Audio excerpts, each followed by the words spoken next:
Hey, in this video I'm going to give a tutorial on how I repair the soles of my shoes after they're worn down. Whether you're a footbagger, professional hacky sacker like me, or a skater, or whatever you did to wear down the soles of your shoes, this is probably going to be the best method to save your shoes and really increase the longevity of them. So all you'll need is the GOAT Shoe Goo. It comes in a tube like this. It comes clear and black, whichever you want. And then some sort of flexible adhesive, like a Gorilla Glue, or this Loctite. This stuff is really good. And then you'll need a silicone spatula, like this, a little silicone spatula. So first thing we're gonna do is we're just gonna clean the surface, nothing fancy, just some water and a rag, and just clean them up so there's no dust or anything on it that will help the shoe goo to stick to the shoe.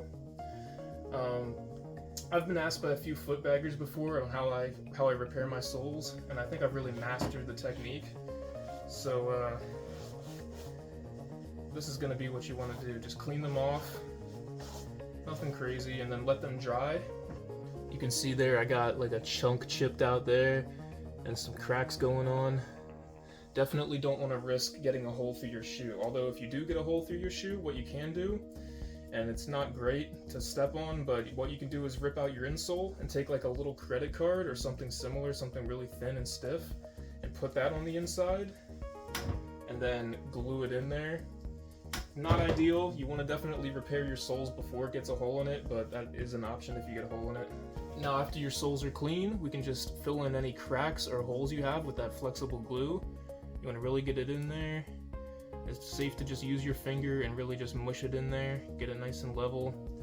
Any cracks, like spread it apart, fill in the crack, then it'll look something like that. This other shoe isn't as bad, it's got some little tiny holes in it. I'll just goo them up a little bit. But yeah, then you let this dry, it doesn't take long, a few minutes, and then we'll come back and do a layer of shoe goo. Alright, now after your soles are dried, you got all the nooks and crannies and cracks filled in with a flexible glue, we can start doing shoe goo layers. Now shoe goo really stinks pretty bad, so you want to be outside in a ventilated area. It can get kind of messy too. So when you open it, you just want to set it like on the cap like this, or on something that you don't mind getting messy. And now the trick to shoe goo is to do as many thin layers as possible, letting them dry and doing another layer. So this is a process that will take 2 or 3 days to do, but this will make sure that your shoe is reinforced and solid and really stuck on there. So what we're going to do is take a little chunk out onto the tip of your silicone spatula like this, and we're just going to do a really thin layer on the most worn down part of the shoe. So for me, it's right up here at the tip, right at the ball of the foot, right? So we're just going to do a thin layer.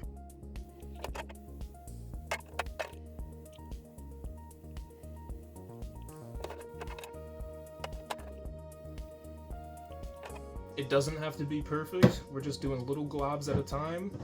I'm just creating a nice thin layer, like as thin as possible, along the most worn down part of the shoe. I've had these shoes for about 2 years, and if you're a player like me, you tend to play on concrete a lot, so this is about what they'll start to look like.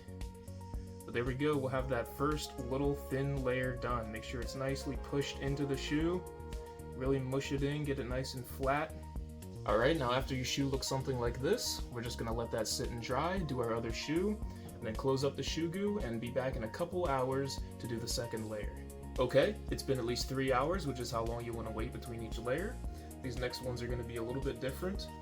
I've seen some people make a cross hatch pattern into each layer of the goo to try to help it bond to the next layer. I don't really think that's necessary, as long as you keep it clean and you do a lot of really thin layers. We're going to try to go for like 5 or 6 layers for these.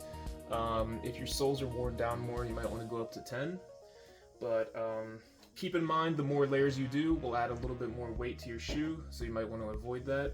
Before we make the next layer, we're going to do a little peel action off of our silicone spatula, which is why we use silicone. And yeah, here we go. We're going to use the same application method where we get little globs on our spatula and go really quick. You want to definitely apply each glob really quickly and try to make that layer super fast. before it dries, but once it dries slightly, what you can do is kind of mold it with your finger, and you can kind of use it like Play-Doh or silly putty and really mold it into the exact shape you want. So you really quickly just want to apply another nice layer onto it. Again, doing the most worn down parts first, and then like branching out a little bit more to the more normal parts of the shoe where there's more tread. But you want to do a nice thin layer again, but go super fast so you can get it all on there. And then what you can do is get to the edge of the shoe and like scrape it off the side like that, and that creates a nice edge for your shoe. So you want to get that edge going around. We're going to do scraping off the edge like this. Again, we're going to try to apply this really quickly so we can get the shape of it before it starts drying out and getting a little crumbly. But once it is dried out a little bit, you can start molding it with your fingers. So we're just going to let it get all around the shoe, and then just wipe off the edge like that. Creates a nice edge for it.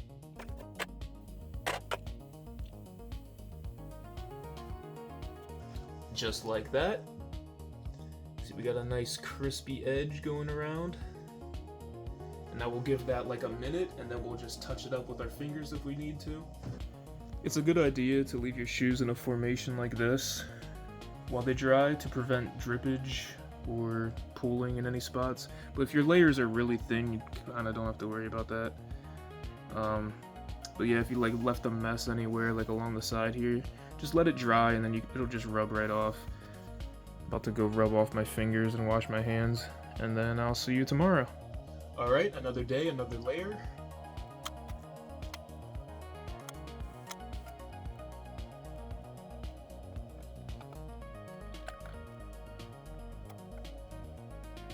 Same thing as before, looking sharp. I'm not gonna go further down than here. Definitely don't want to shoe goo places you don't need to. But now we'll skip 3 hours to the next layer. Layer number 4, I like to give it a little bit of a bend and twist after these layers, just because that slab on the shoe can get pretty stiff. So we're gonna do this after each layer from now on. All right, just going around, giving it the old wipe and scrape on the edges. I went a little bit thicker at the more worn down part. Something else you can do if you have a shoe that is like cracking down across the middle of the shoe, what you can do is go a little bit longer on the big toe side, just so it doesn't create that line where there's a weak point, so it doesn't crack more. But with these it's fine. You definitely want to make sure you're tapering off towards the heel though, like I said. Alright, I'm gonna let these dry now while I go bowling. I'll probably pick up another tube while I'm out to do one more layer before we let them cure. Now layer number 5. Alright, there we go. Now just touch it up with your fingers, peel off any excess, make sure it all looks good. There we go, all done gooping. Just set your shoes level now. We're gonna let them sit for at least 24 hours to cure. You can bend and twist them a little bit if you want during that time. In colder or humid climates, you'll probably want to go to 48 hours before wearing them. I'm gonna do that, 48 hours. So now we'll cut to day 4. Alright, all done. That looks great. This is a cheap fix you can do for under 10 bucks, you know, better than buying a new pair of shoes.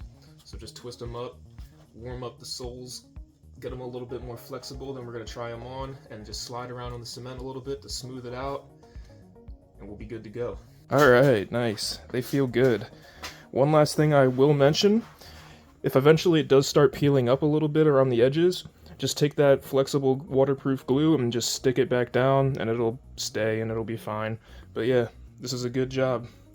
Thank you for watching. I hope this video was helpful. I think this is the only Shoe Goo tutorial out there, so I hope it was somewhat interesting. Good luck with your shoes, and happy kicking.